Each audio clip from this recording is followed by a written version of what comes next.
nas searas maduras, vende os grãos tremulando no ar.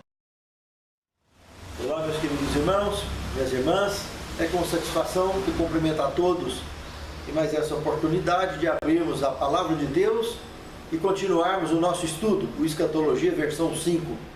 Hoje teremos a aula de número 30. Eu gostaria de convidar o irmão Edmilson para que venha fazer a oração inicial e possamos dar seguimento a essa matéria.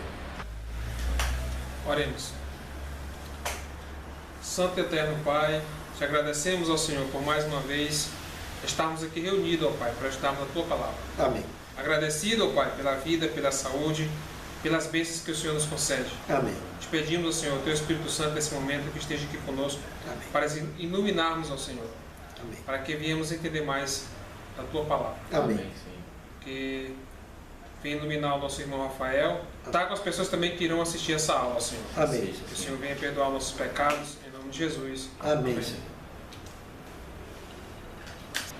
Na aula passada, a aula de número 29, nós estudamos que o Apocalipse, a Bíblia Sagrada, fala de 3 bestas.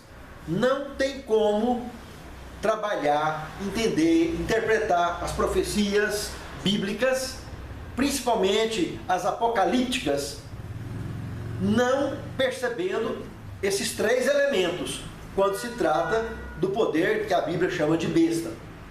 Então nós vimos que tem a besta do mar, em Apocalipse 13, verso 1. Temos Apocalipse 11, verso 7, a besta que sobe do abismo. E temos Apocalipse 13, verso 11, a besta que sobe da terra. São 3 poderes distintos, porém tudo besta, que se resume na união de Estado e Igreja. Mas apareceu em situações distintas poderes que trabalham coligados, que têm a mesma estrutura, que o dragão administra, que o dragão acompanha, que é o fundador das potestades da maldade. As 3 bestas são parte do arsenal das potestades da maldade. Inclusive citei que no grande conflito, da página 263 à página 285, ou seja, são 22 páginas da pena inspirada, tratando exclusivamente da besta que sobe do abismo. Essa que infelizmente muitos estudiosos da Bíblia Sagrada, pelo mundo afora, em todas as religiões, sem exceção, perder de vista. Não conhece, não tem noção sobre isso, apesar de estar dentro da Bíblia Sagrada. Em Apocalipse 11, especialmente, está aprofundado sobre esse contexto, que nós estudamos, inclusive, em aulas anteriores, tratando das 2 testemunhas, que é o Antigo e Novo Testamento, que o governo francês, que é a segunda besta do Apocalipse, que é a besta que sobe do abismo, perseguiria, juntaria em praça pública, como juntou lá em Paris, as Bíblias e colocou fogo, próximo do final da Revolução Francesa. Então, meus irmãos, profecias que se cumpriram, mas que para entender a matéria que nós vamos entrar hoje, esses 3 poderes, identificados então como bestas apocalípticas, são 3 armas que pertencem ao arsenal das potestades da maldade deste velho mundo. E para entender Apocalipse 17, que nós vamos estar mergulhando agora, é fundamental ter consciência plena da existência e movimentação desses 3 poderes, que por coincidência, mencionei na aula passada também, a base da ONU. Esses 3 poderes governamentais têm uma influência muito grande na movimentação política, bélica do planeta Terra. Tem muita expressão. Todos 3. O Santuário Celestial, então, parte 7, já é a 7ª aula. Nós vamos iniciar com Apocalipse 16, verso 13 e 14, para nós observarmos que paralelo interessante com o que nós acabamos de rever da aula passada. Ali está dizendo que vi sair da boca do dragão, da besta e do falso profeta três espíritos. Observe que esses três espíritos imundos semelhantes a rãs, eles se metem completamente na história política e religiosa do planeta Terra. Quando nós falamos de dragão, nós estamos falando de um poder que representa todas as religiões que rejeitam a Cristo ou que não aceitam a Cristo como Deus, como Salvador. Bom, os ismos da vida é representada, infelizmente, pelo dragão. Islamismo, judaísmo, budismo, shintoísmo, confucionismo, etc, etc, etc. E pronto. Religiões não cristãs, representada nesse contexto pelo dragão. Falso profeta. Protestantismo apostatado. Todas as religiões que se dizem crentes ou cristãs, que aceitam a Cristo, aceitam a Bíblia, contudo rejeitam a lei de Deus. E nós temos em Isaías 8:20, a lei e o testemunho. Se vocês não falar segundo essa palavra, nunca verão a alva.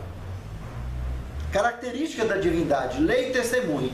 Lá no Apocalipse também, no capítulo 12, 17, que é um trecho escatológico que nós já estudamos, ainda estaremos movimentando ele novamente. Lá está dizendo que o dragão irou-se contra a mulher e foi fazer guerra ao resto da sua semente, os que guardam os mandamentos de Deus e têm o testemunho de Jesus.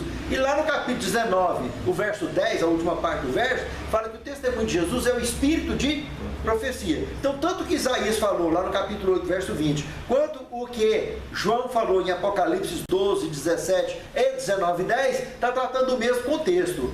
Lei de Deus, apesar, quando fala em lei de Deus, já está falando não no decálogo em si, mas na lei resumida por Cristo, que envolve o decálogo de forma indireta. Mas de forma direta, amar a Deus acima de tudo e o próximo como a si mesmo. Mas para amar a Deus acima de tudo, tem 4 mandamentos, que é a primeira tábua dos 10 mandamentos, que quando foi decalogada para que o povo entendesse com mais clareza. Por isso foi decalogada. Mas Adão e Abraão guardaram o sábado sem ter o decálogo, porque eles sabiam que tinha que guardar esses 4 mandamentos da primeira tábua, que foi existir só nos dias de Moisés, para poder amar a Deus acima de tudo. E para amar ao próximo como a si mesmo, tinha que guardar os outros 6 que eles já sabiam, porque eles tinham ela escrita onde? No coração. Então por isso que Abraão guardou, Adão guardou e etc.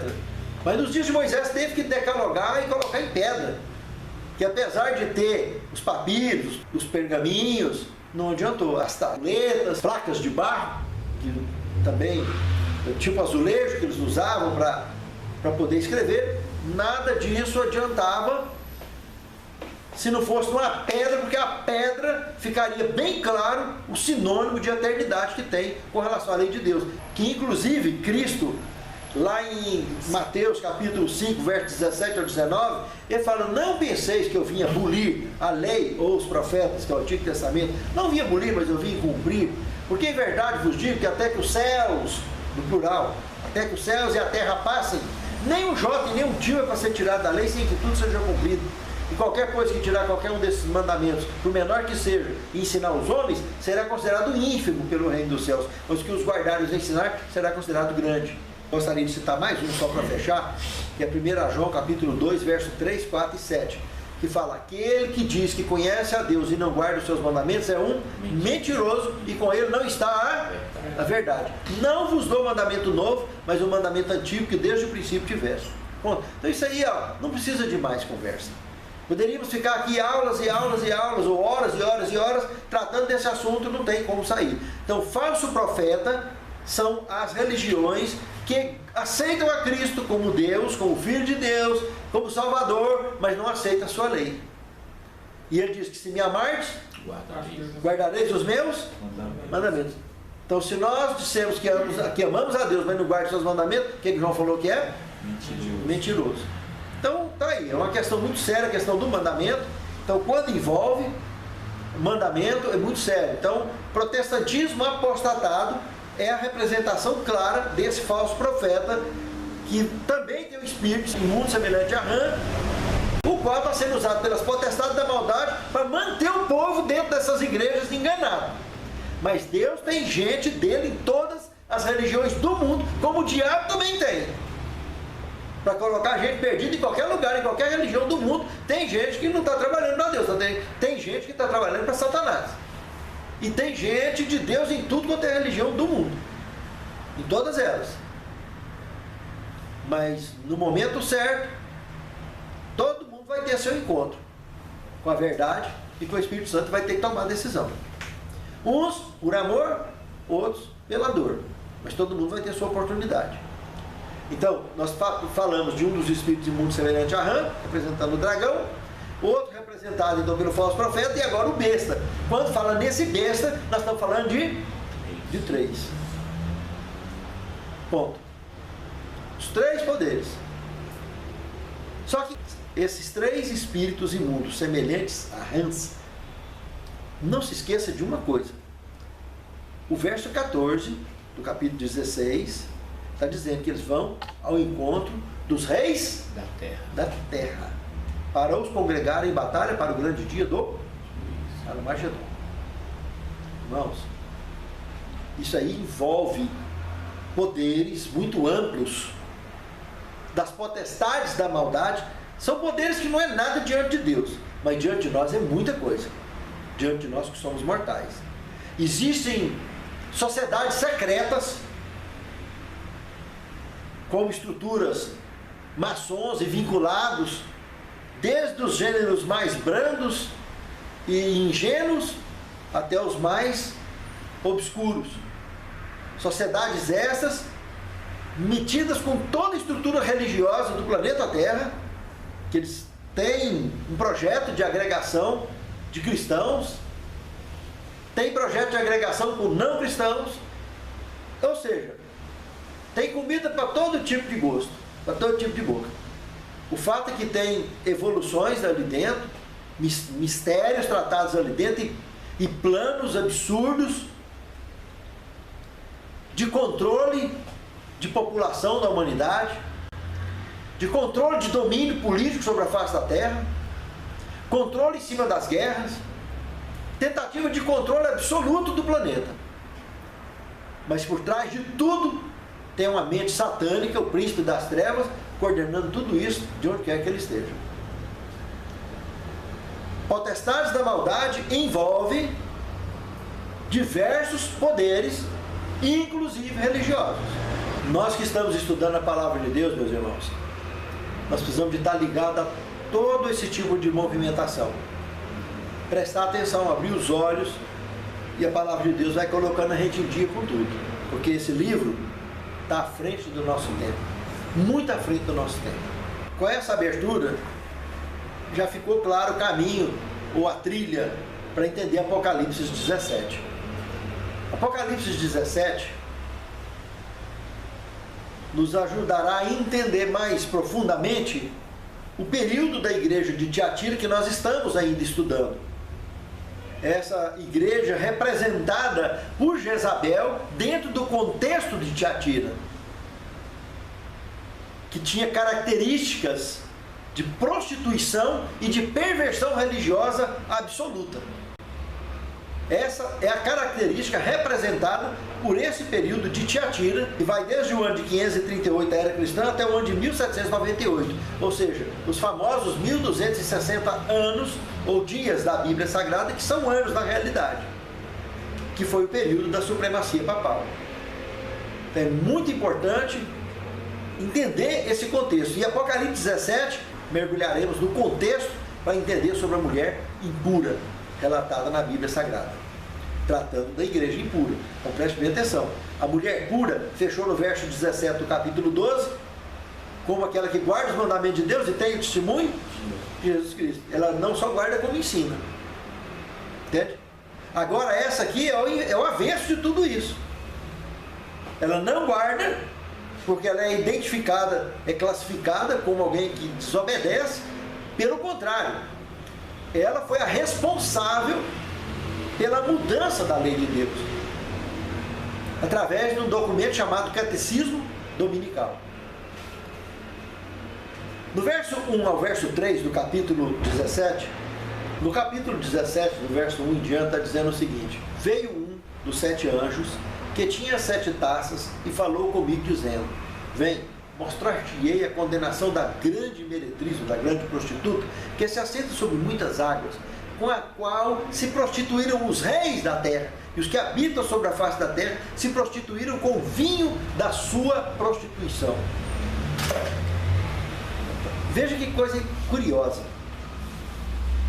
Aí está falando de uma embriaguez promovida por essa meretriz, que embebeda lideranças políticas e o povão de um modo geral, porque ela falou de reis da terra e todos os que habitam sobre a face da terra, não sobrou ninguém. Então, de uma maneira ou de outra, ela influenciou tanto os membros que aceitam normalmente a sua religião proposta, como as demais religiões do planeta. Ela buscou e continua buscando forma de mantê-las enganadas num contexto, ainda que cada um no seu quadrado, mas de uma forma ou de outra. O que eles têm? Escola sabatina ou escola dominical? Dominical. Escola dominical. Por que continua guardando o domingo, se a Bíblia manda guardar o sábado? E quem é que estabeleceu o domingo na igreja? Não foi o sistema católico? Por que as demais religiões continuam guardando o domingo e tendo escolas dominicais? O principal dia de culto é domingo e não o sábado. Como na Bíblia fala, e nós já estudamos e vimos de ponta a ponta do Novo Testamento, no Velho Testamento, que o dia principal de culto sempre foi o sábado. Qualquer outro dia pode ser dia de culto, mas o dia principal sempre foi o sábado. A embriaguez grande, porque para você tentar explicar isso para uma pessoa que guarda o domingo, de que ele tem que observar a Bíblia, ele pula lá fora, está embriagado, ele não consegue enxergar. Então o que acontece? A questão do domingo, as pessoas querem falar que a Igreja Católica é isso, é aquilo, porque guarda mais cultura, tem idolatria demais, que é verdade. É outra característica da antiga Jezabel também, que infiltrou isso, construiu templos, contaminou o templo de Deus daquela época, construiu templos a demônios, a deuses, a divindades pagãs, cometeu verdadeiras blasfêmias e coisas horrendas, e coisas horrendas contra Deus mesmo e contra o povo. Matou os profetas. Todas as características jezabitas estavam incorporadas nesse período de Tiatira, que representado, infelizmente, por uma meretriz que estava fazendo as mesmas coisas que Jezabel fez no passado, perseguindo e oprimindo, começando pelos valdenses no noroeste da Itália, colocando goela abaixo essa guarda da lei de Deus, que já tinha acontecido há quase 200 anos antes, do ano 321 ao ano 323. Nós estávamos agora no ano 538 e os primeiros protestantes estavam surgindo oficialmente e fazendo reuniões daqui e dali, e a partir do ano 538, começando as primeiras vítimas, os valdenses no noroeste da Itália, e foi alastrando uma mortandade até 1798, 1260 anos de perseguição. Como eu citei na aula passada, se juntar o que morreu nas 2 guerras que nós já tivemos no século passado, não soma a quantidade de pessoas que morreram durante o período da supremacia papal. Inclusive, o Gesiel citou na aula passada umas ossadas que tem lá na França. Existem muralhas, inclusive, na França, e tanto existe coisas subterrâneas também, com paredões feito com caveiras, com crânios humanos, como muralhas também, feitas assim. E eu estive conversando hoje com um dentista também, um senhor já de idade, aposentado, que já andou viajando pelo mundo, em vários países, e me comentou que viu esses mesmos tipos de muralha lá na Espanha também, e lá em Portugal, coisa com crânios de crianças e de adultos, e que os inquisidores da época, os responsáveis pela Inquisição, estão sepultados inclusive no seio da Igreja Católica lá, das grandes catedrais lá na Espanha e também em Portugal. É uma mancha muito grave para uma religião que se diz cristã, com história muito séria. Inclusive João Paulo II, ele pediu desculpa publicamente por essa situação, por esse lado escuro da igreja no passado. foi um dos grandes movimentos, dos grandes passos que ele deu, foi admitir isso de forma pública diante do mundo. Mas é página que não tem jeito de tirar. Foi escrita com sangue e está lá. E não se iluda, essa página vai ser reescrita. Nós vamos estar vendo isso aqui, que é gravíssimo esse assunto. Dentro desse estudo nós vamos aprofundar um pouco mais nisso aqui. Então, essa embriaguez comentada na abertura do capítulo 17 do Apocalipse mostra o público evangélico que está debaixo dessas escolas dominicais, desses avanços evangélicos, mas que descartam a lei de Deus, que a lei não salva. Quem salva é Cristo pela sua graça. Ninguém é salvo por obras, é salvo pela graça e justificado pela fé. Mas nem por isso nós vamos deixar de guardar os mandamentos, porque quem diz que conhece a Deus e não guarda é o que mesmo? Mentiroso. Mentiroso. Quem disse que ama a Deus tem que guardar os seus Mandamentos. Foi o que Cristo falou: se me amares, guardareis os meus mandamentos. E se disser que me ama ou que me conhece, mas não guarda o mandamento, é Mentiroso. Então é uma charada muito tranquila. E o sábado, especialmente, que eu comentei agora mesmo, lá de Isaías 66, 22 e 23, no novo céu e na nova terra que eu hei de fazer, vai continuar sendo guardado. Então sábado não é quem vai discutir aqui nesse mundinho nosso, não. Não é coisa para mortal bater boca, não. É coisa da eternidade. Está muito além do nosso tempo. No novo céu e na nova terra, vai ter lá na frente. Simplesmente vai continuar, porque eu, Senhor, não mudo. Eu não mudo. Então isso não adianta discutir. Lei não salva, sábado não salva, igreja não salva. Quem salva é Cristo pela sua graça. Mas o que é de Deus é de Deus. E os 10 mandamentos, repito, tinha como escrever em pergaminhos, em papiros e etc. E foi escrito em quê? Rocha. Rocha, tábua de pedra, escrito pelo dedo De Deus. de Deus, com fogo.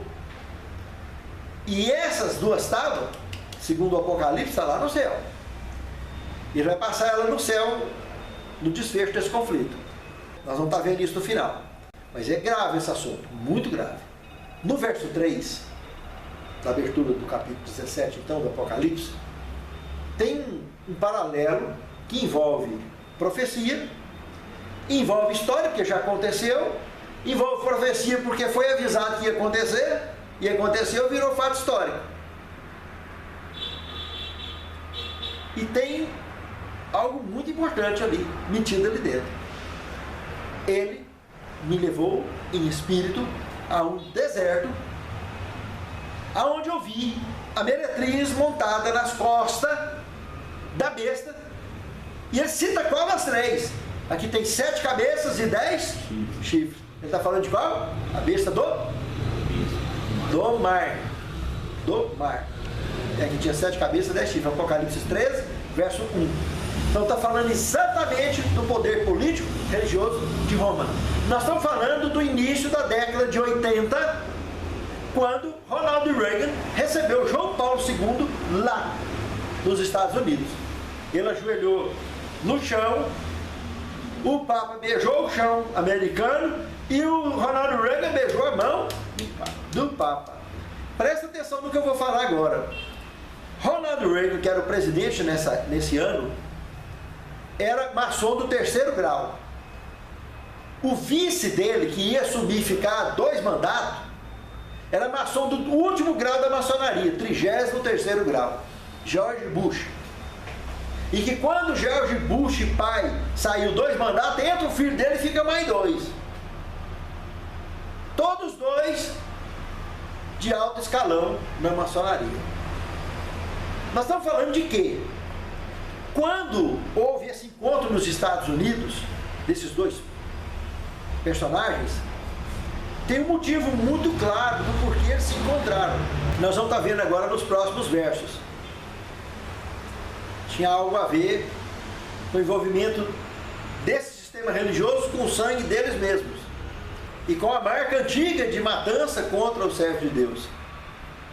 Nós vamos estar comentando agora mesmo. Mas presta atenção, quando fala que foi no deserto, está usando a mesma linguagem do Apocalipse 12, 6 e 14. O deserto, para onde a mulher pura foi, a que guarda os mandamentos de Deus e Deus, testemunho de Jesus, que é o espírito de profecia. Estados Unidos, onde surgiria esse novo movimento, que no fechamento dessa profecia aqui, que nós estamos estudando, os 2.300 anos, 22 de outubro de 1844, é quando surgiria esse movimento. Como estávamos falando, João viu que a mulher pura surgiria lá no deserto. 22 de outubro de 1844 ia surgir esse movimento, que nós vamos estar comentando agora mesmo aqui dentro do contexto. Ia surgir no deserto. E aqui no Apocalipse, esse deserto está se referindo a quê? Aos Estados Unidos da América. Então, aqui está falando do encontro das duas bestas. Da besta da terra, que está no deserto, e da besta do mar. Da primeira e da terceira. Não dá noutra. Presta atenção que lá no capítulo 13, verso 11 e 12, quando trata exclusivamente da besta da terra, também fala desse assunto do encontro deles. No verso 11 fala: vi subir da terra uma besta que tinha 2 chifres semelhantes a de um cordeiro, mas que falava como? Dragão. E no verso 12 fala que ela exerceria todo o poder da primeira besta na sua autoridade, na sua presença. Na sua presença. Está falando do encontro delas. Então isso é uma profecia. Tanto no verso 12 do capítulo 13, quanto no verso 3 do capítulo 17, está falando a mesma coisa, que no deserto a primeira besta com a terceira besta se encontraria. Ficou claro isso? Percebe isso com clareza? Então não tem como fugir. É profecia. E aconteceu, então se tornou fato histórico. E os detalhes dessa união dali para frente, nós estaremos estudando logo mais. Inclusive, no verso 13 do Apocalipse 13, está falando inclusive que ele faria fogo descer do céu à terra à vista dos homens, com poder, com sinais que eles foram permitidos fazer na presença da besta. Então, quem fazer? A besta que sobe da terra. Que sinais é esse? Até fogo faz descer do céu. Nós estamos falando do período, do início da década de 80, que partiu dos Estados Unidos, aquela febre de pentecostalismo mundial. Lembra que lá em Atos dos Apóstolos, no capítulo 2, o Espírito Santo de verdade desceu fazendo sinais de fogo no céu. E pousou sobre as pessoas e houve diversos testemunhos. Inclusive, falar em outras línguas, que nós já estudamos. Para poder falar na língua daqueles indivíduos. Pedro pregava na língua dele, para um grupo que falava aramaico, e os demais, ouvindo Pedro, para os demais grupos, traduzia para a língua dos indivíduos. Ouvia o que Pedro falava e traduzia na língua dos caras. E ninguém nunca foi para a escola aprender a falar outra língua. E os indivíduos falaram: esses caras estão bêbados. Então, esse Espírito Santo que desceu com línguas de fogo, explodiu lá nos Estados Unidos no início da década de 80, e o que já há muitos anos já era pregado por igrejas evangélicas tradicionais, pentecostais tradicionais, que é o dom de línguas, que é um blá blá blá que ninguém entende, por isso ninguém faz dicionário. Nós já estudamos isso aí em outras aulas. Meus amados, explodiu o pentecostalismo mundial, representado por esse Espírito Santo falso, mequetrefe. Não tem nada a ver com o Espírito Santo. É o Espírito Santo entre aspas, porque o verdadeiro desceu em Pentecostes, no ano 31 da era cristã. Entende?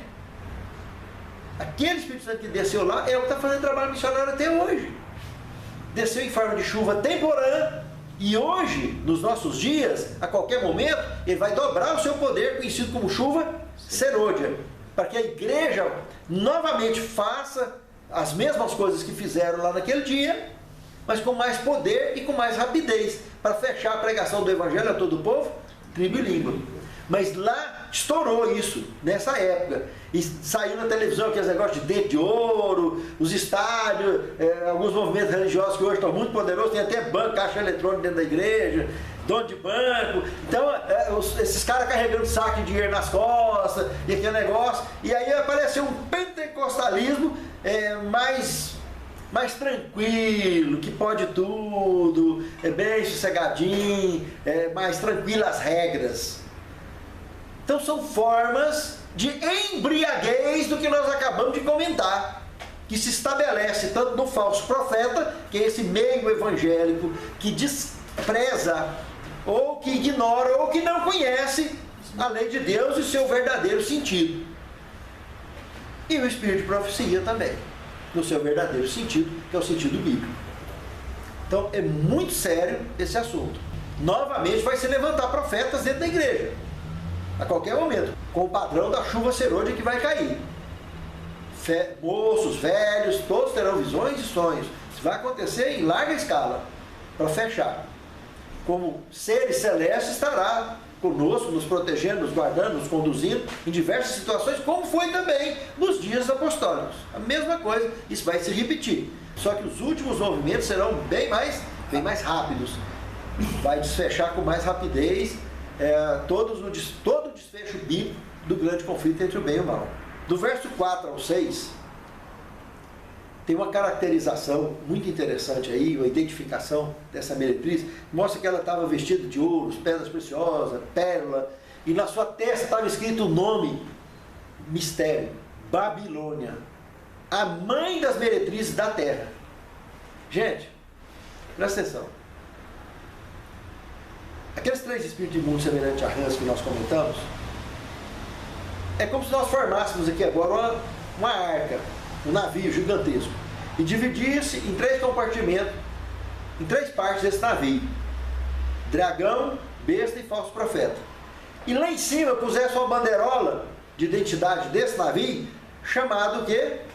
Babilônia. Entende? Aonde o sistema católico tradicional é a mãe das meretrizes da terra. Porque todas as igrejas evangélicas do planeta Terra saíram lá de dentro. Todos os movimentos religiosos cristãos saíram lá de dentro. Porque aquela igreja foi a que começou com Cristo. E quando o povo não aguentou mais a estrutura, foi saindo fora e montando outros sistemas religiosos. Só que nós vamos ver aqui que nessa estrutura de Tiatira, teve pessoas que se preservaram para sair para os movimentos seguintes.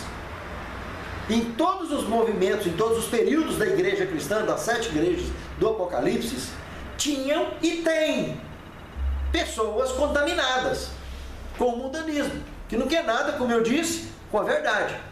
O negócio desse é mundanismo, é passar tempo e pronto. Entende? E lá então, em Tiatira não era diferente, mas como sempre também teve pessoas dignas, em todos os períodos da igreja cristã e em todas as igrejas do planeta Terra, em todas as religiões do planeta Terra, tem pessoas dignas, pessoas sinceras, que no momento certo que bater de frente com a verdade, bater de frente com o Espírito Santo, vai tomar a decisão. E vai ter a consciência de que precisa estar junto num só povo, num só batismo, num só Senhor. É por isso que tem aquela profecia que diz: sai dela, povo meu, para não ser participante de vossos pecados. Apocalipse 18, verso 4. Exatamente. É o chamado, é a advertência. Nós vamos estar comentando no fechamento aqui dessa lição. A abertura das 3 mensagens angélicas no início do movimento conhecido como Laodiceia. E aqui falou mais outro detalhe, que ela estava contaminada, embriagada com o sangue dos santos, dos mártires. Presta atenção, irmão. Esse foi o motivo do encontro das bestas lá no deserto. Albino Luciani, quando descobriu que o FBI estava dentro do Banco Ambrosiano, que é o Banco do Vaticano, fazendo investigação lá dentro, com o rolo do Banco Ambrosiano, com a máfia italiana e máfia americana, mais de 750 bilhões de dólares em títulos falsos da máfia, lá dentro, sendo esquentado dentro do Banco Ambrosiano. O FBI estava lá dentro. E Albino Luciani, que viu isso, foi no Papa da época conversar com ele sobre isso, e o Papa falou para ele: não, meu filho, eu já estou velho, não vou mexer com isso aí, não, deixa isso aí e tal. Ele queria botar no trombone, excluir as pessoas, excomungar as pessoas que estavam metidas. Disse que era um monte de gente, diversos cardeais, bispos e arcebispos, metida até no pescoço com diversos tipos de crimes, principalmente crimes financeiros envolvidos com a máfia. Aí o Papa falou para ele, olha, eu vou te preparar para você se tornar um cardeal, que na realidade ele não era nem cardeal ainda, ele era um arcebispo. Aí ele foi preparado pelo Papa para se tornar um cardeal, e o próprio Papa fez na época uma campanha política dentro do Vaticano, que quando ele morreu, que teve a eleição, as bolsas de aposta, tudo contando com um monte de candidatos, etc. Ninguém imaginava que Albino Luciano, que era um cara muito simples, ia ganhar, e ganhou. Ele foi chamado de João Paulo I. Ele pediu para ser chamado de João Paulo I. Albino Luciano. Um cara corretíssimo, um cara de fato cristão, que queria pegar boa parte da riqueza do Vaticano e tentar acabar com a miséria do mundo. Ele não andava em carro particular, ele andava em carro do bombeiro, lancha do bombeiro, queria andar nas lanchas do Vaticano, ele preferia andar em lancha do bombeiro para fazer as suas missões, etc. Pensa na humildade em pessoa. Ele, como alguém que tinha acesso ao poder, não quis usufruir de poder. E ele levantou uma lista de mais de 120 nomes, que inclusive João Paulo II, o futuro Papa, estava nessa lista. E muitos outros, que ele ia excomungar. Paz, o cara durou 3 dias e meio no poder. 1 dia para cada ano da idade de Cristo. Eles mataram ele envenenado, para morrer como mártir. Por isso que a profecia está dizendo que ela é embriagada com o sangue dos mártires, com o sangue dos santos de Jesus. Então, o mesmo que aconteceu na Inquisição, aconteceu ali dentro de casa mesmo. E aí teve a segunda eleição, João Paulo II, que é o Karol Wojtyła, ganhou, e aí está ali agora, nos Estados Unidos, a primeira vez que um Papa oficialmente pisou nos Estados Unidos, porque desde que a nação foi formada pelos protestantes, houve inimizade entre o Vaticano e eles, desde a época da Inquisição. E agora estava lá o Papa.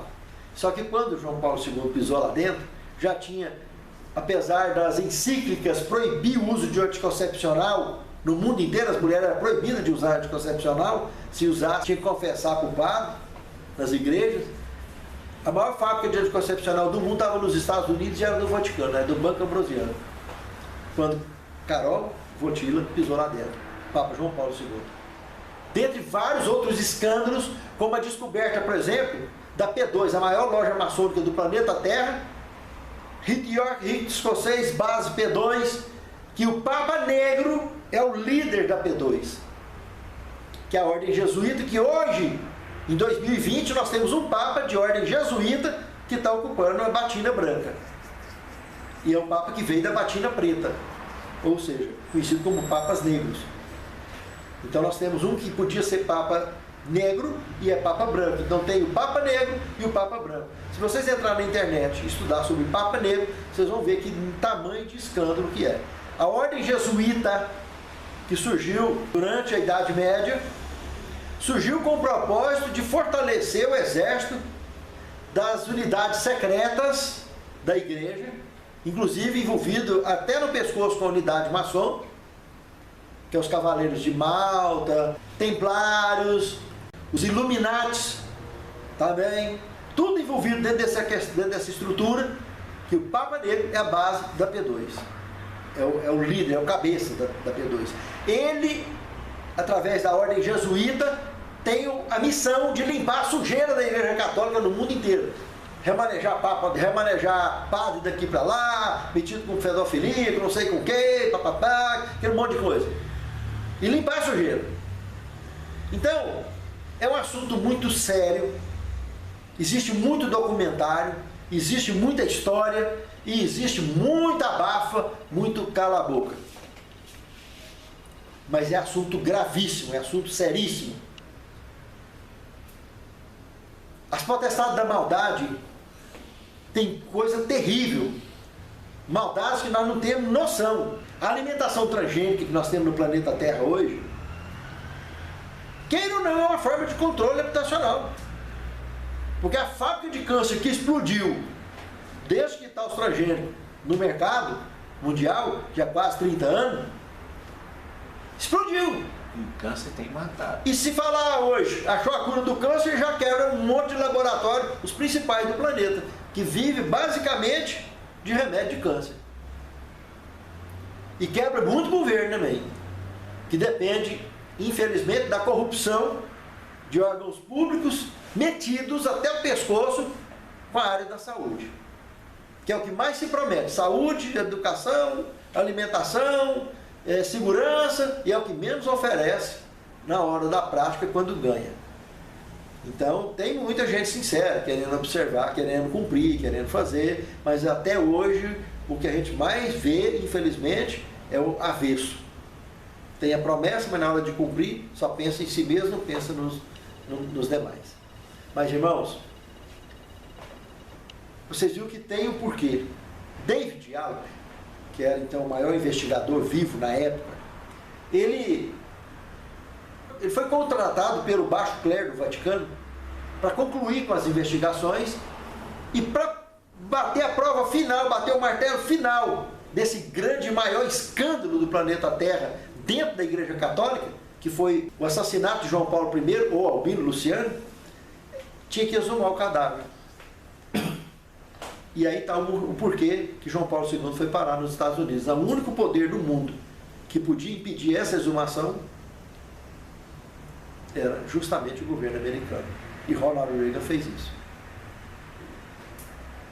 A Opus Dei, que é uma estrutura católica, que é onde organiza como organizou a antiga mudança na lei de Deus e administra a coordenação dos catecismos dominical e todo o organismo legal da Igreja Católica, a Opus Dei também lançou um projeto chamado Carismático, ou Carismatismo na Igreja, justamente para haver uma linguagem da Igreja Católica com o mundo evangélico americano, pentecostal, que eles também estavam dispostos a exercer uma linha pentecostal, e lançou o sistema carismático, que fala em línguas também, e usa mais a Bíblia, etc.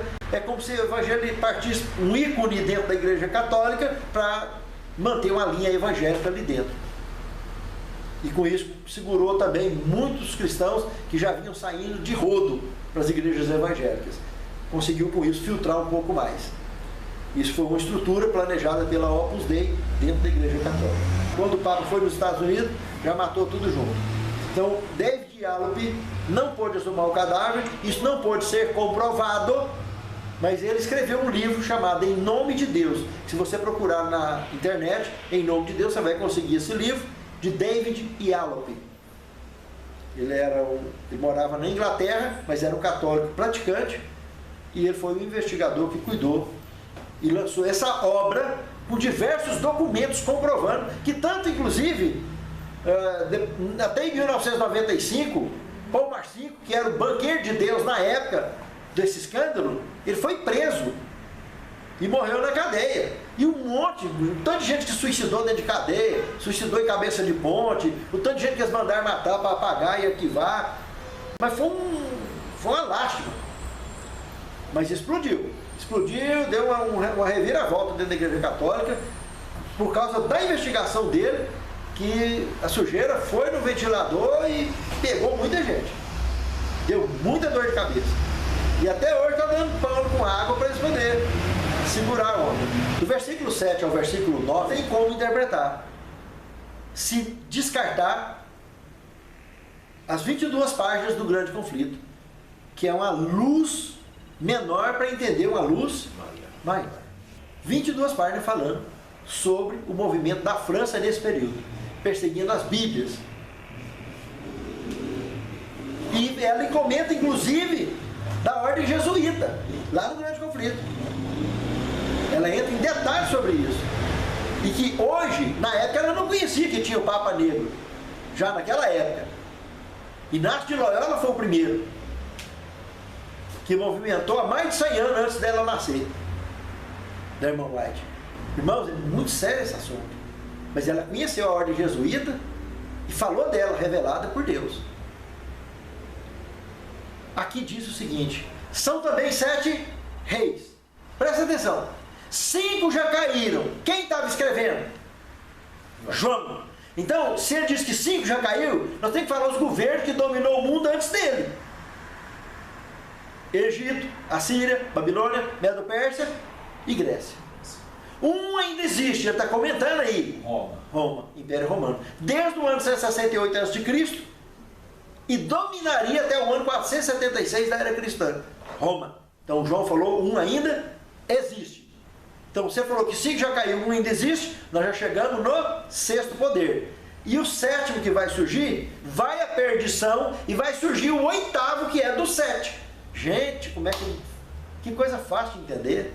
Se lá está falando que o 8º é a besta do abismo, se o 7º é a besta do mar, ela caiu, parou a perseguição, foi perdendo a expressão, teve que surgir a besta do abismo, que é a segunda, que é a França.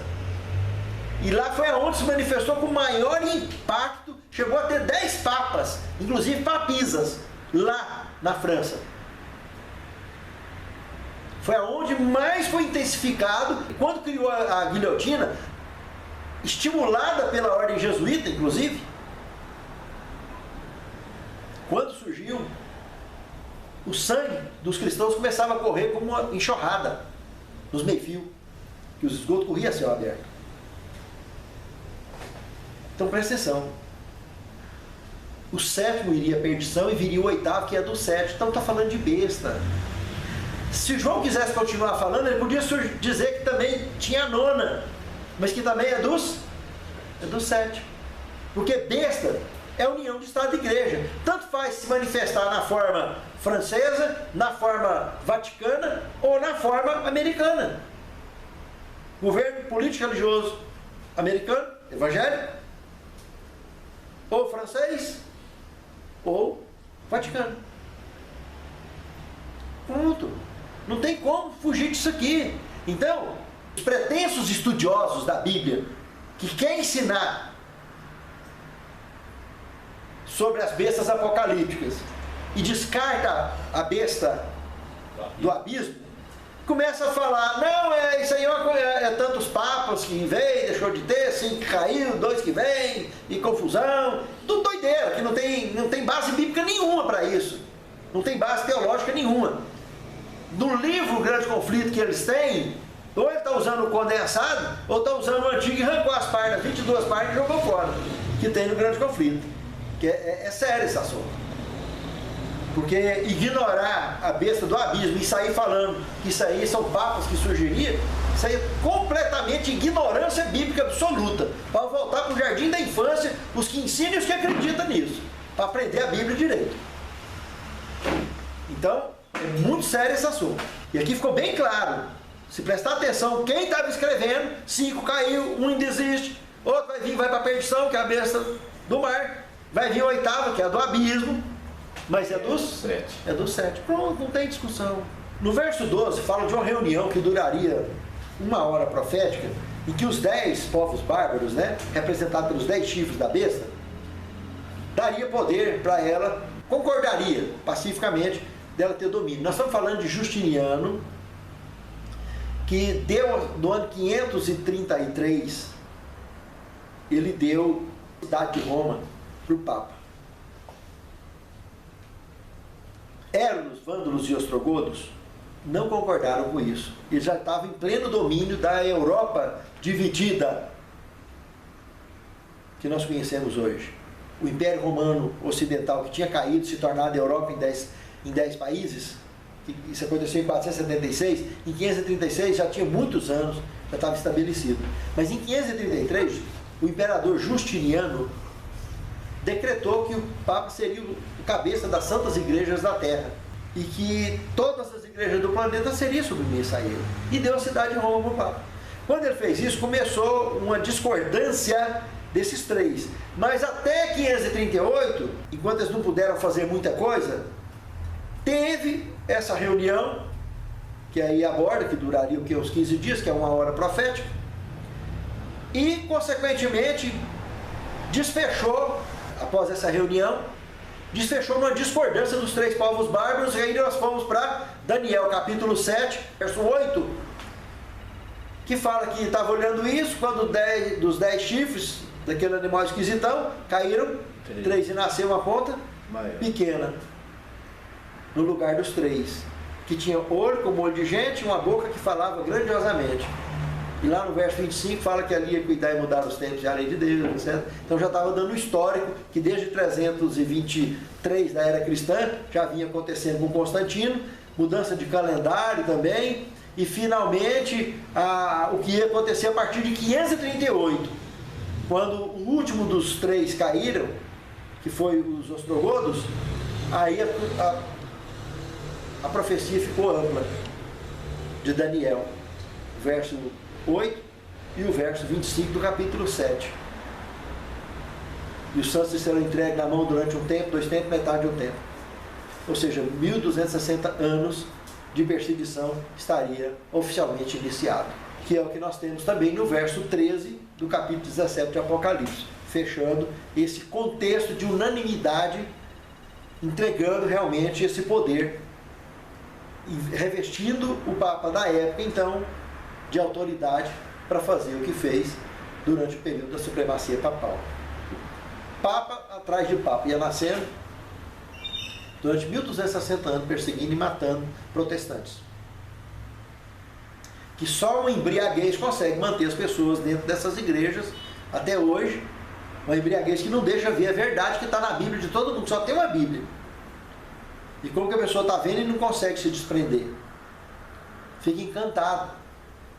Tem pessoas que assistem só na internet esse estudo.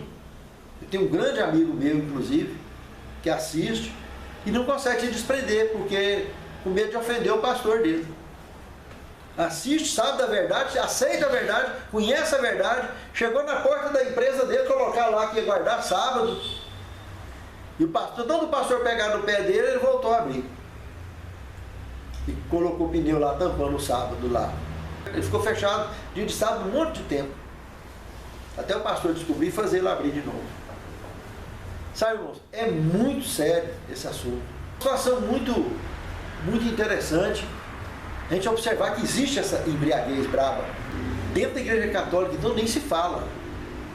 A pessoa não consegue entender essa questão de que não deve adorar imagem de escultura. Se falar em mexer numa imagem de escultura, pessoas, é porque está mexendo nela, na pessoa. É uma loucura, uma coisa assim, é uma embriaguez completa, absoluta, coisa de doido. Eu já tive diversas experiências desse gênero. Apocalipse 17, agora, o verso 14, já entra num quadro escatológico, de uma perseguição que vai surgir, a mesma citada em Apocalipse 12 e 17. Mas nessa, quem vai vencer é os que estão com o Cordeiro.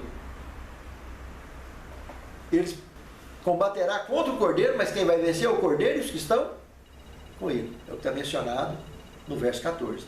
Dessa vez a moeda vai virar, que aí Jesus vai estar voltando. O verso 15 do capítulo 17 é uma chave de interpretação profética. Águas e profecias são povos, multidões, nações e línguas. O verso 16 é outra profecia que já se tornou fato histórico, mas era uma profecia. Fala que os 10 chifres mais a besta odiarão a meretriz, queimarão a sua carne em fogo e comerão a sua carne. Gente, isso é a coisa mais simples do mundo, velho. No encontro das duas bestas, não explodiu o fogo do pentecostalismo mundial? É o nascimento do pentecostalismo. É o rebatismo da meretriz. Foi como se criasse um tanque batismal para rebatizar ela diante do mundo cristão. Não, aqui agora tem, nós somos evangélicos também. Tem a turma que fala em línguas, igual vocês, a mesma coisa. Está aqui, ó. Então essa é a profecia. Porque está falando do fogo, está falando desse Espírito Santo falso. A mesmo lá do verso 13 de Apocalipse 13.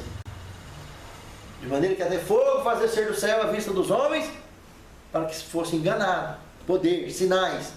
E esse fogo que desce do céu está tentando imitar o Espírito Santo de Atos dos Apóstolos, capítulo 2, que foi o verdadeiro. Só que esse é falso. Entende? Caracterizando com dom de língua, porque lá aconteceu línguas. Então isso é uma obra satânica, que está mantendo pessoas debaixo do engano. Isso é grave, é sério demais. Então isso aqui é o rebatismo da meretriz. O que está escrito aqui no verso 16 do capítulo 17 de Apocalipse. E o verso 17 é a mesma profecia lá do 2 Tessalonicenses 2, de 8 a 11, que está falando da operação do erro. Que Deus vai lhes enviar a operação do erro para que dê crédito à mentira. E aí está confirmando o mesmo no verso 17. E no verso 18 está dizendo que essa é a grande cidade, e hoje na realidade não é cidade, é um país, né? O Vaticano é um país que reina sobre os reis da terra. Porque a união das igrejas é um dos programas do Vaticano. Fez parte do projeto da visitação de João Paulo II nos Estados Unidos. E um outro projeto que os Estados Unidos muito ajudou o Vaticano a coordenar no planeta é a quebra do comunismo no planeta Terra. E logo que eles saíram de lá, assim que Bush assumiu, eles entraram com tudo e conseguiram derrubar as grandes bases comunistas do planeta Terra. Começando com a queda do Muro de Berlim, depois são de Ceausescu, que é a mulher dele, na Romênia, e a queda da União Soviética. Tudo foi para o chão. Mas lá em Apocalipse 13, verso 4, já estava prevendo: quem poderá batalhar contra a besta? Quem poderá com ela? Então, o comunismo não pregava que não existe religião, pregava o ateísmo para todo mundo, ideologia de gênero e confusão, tirou queda de baixo, tudo quanto foi jeito, e foi para o chão. Aí eles teve que se reorganizar em outras formas, tipo o PT da vida e outros movimentos políticos pelo mundo afora, para poder reformar, tentar recolocar essa baderna de ideologia de gêneros e perseguições religiosas, etc., perversões religiosas, etc., contra todos os sistemas cristãos do planeta Terra. Continua nessa luta tremenda até hoje. Meus amados, é grave demais o que está relatado aqui. Para finalizar, eu vou apenas fechar agora, para ver se a gente consegue concluir aqui. Dentro de Tiatira, também fecha-se o quarto, o quinto, e abre o sexto selo, que nós estamos debaixo dele até hoje. Quarto e quinto selo está metido num gargalo só, praticamente. O quarto selo é o cavalo amarelo, que é cor da morte. E o quinto selo, as almas debaixo do altar, clamando. Então veja bem, nós estamos falando do que estava acontecendo desde 538 em diante, dentro do período conhecido por Tiatira. Então, cavalo amarelo, cor da morte, e as almas debaixo do altar que clamavam: até quando, ó santo e soberano, não julgas e vingas o nosso sangue? Desde que habitam sobre a face da terra, que está fazendo isso conosco. E foi dito para eles o quê? Foi dada, cumpridas vestes brancas, e dito para eles: calma, vocês vão dormir por um pouco de tempo, até que se cumpra o número de conservos, de irmãos teus que haverão de morrer como vocês. Aí é escatologia. Já sobrou para nós. Nós estamos falando do grande terremoto de Lisboa, que aconteceu em 1º de novembro de 1755. Depois está falando, dentro da abertura desse mesmo sexto selo, do que aconteceu em 19 de maio de 1780. Sol escurecer e a lua ficar vermelha como um saco de silício. Também aconteceu. Na altura da Nova Inglaterra, deu 10 horas da manhã, ficou escuro. Gado voltou para o curral, galinha voltou para o puleiro, confusão da confusão. E o último que está falando aí, essa parte que para nós já é história, 13 de novembro de 1833. A queda de meteoros ou estrelas cadentes que aconteceu naquela época. Como também é inexplicável o escurecimento do Sol, que não foi eclipse. A lua ficou no lugar dela lá vermelhinha e o Sol simplesmente apagou. Acabou. Até hoje não tem explicação científica para o que aconteceu nesse período de 19 de maio de 1780. Foi um sinal realmente de Deus. O que falta acontecer do sexto selo? O céu se desenrolar como um livro que se enrola e Jesus aparecer no trono dele. E aonde as pessoas começarão, os grandes, os pequenos, pedir as rochas e os rochedos para cair sobre eles, para esconder do rosto daquele que está sentado no trono, porque é vindo o grande dia da sua ira, e quem poderá subsistir? Nós estamos vivendo debaixo do sexto selo. O sétimo selo é Apocalipse 8, verso 1, que é o silêncio de meia hora profética, que é a viagem nossa daqui para o céu. Nós já comentamos isso anteriormente.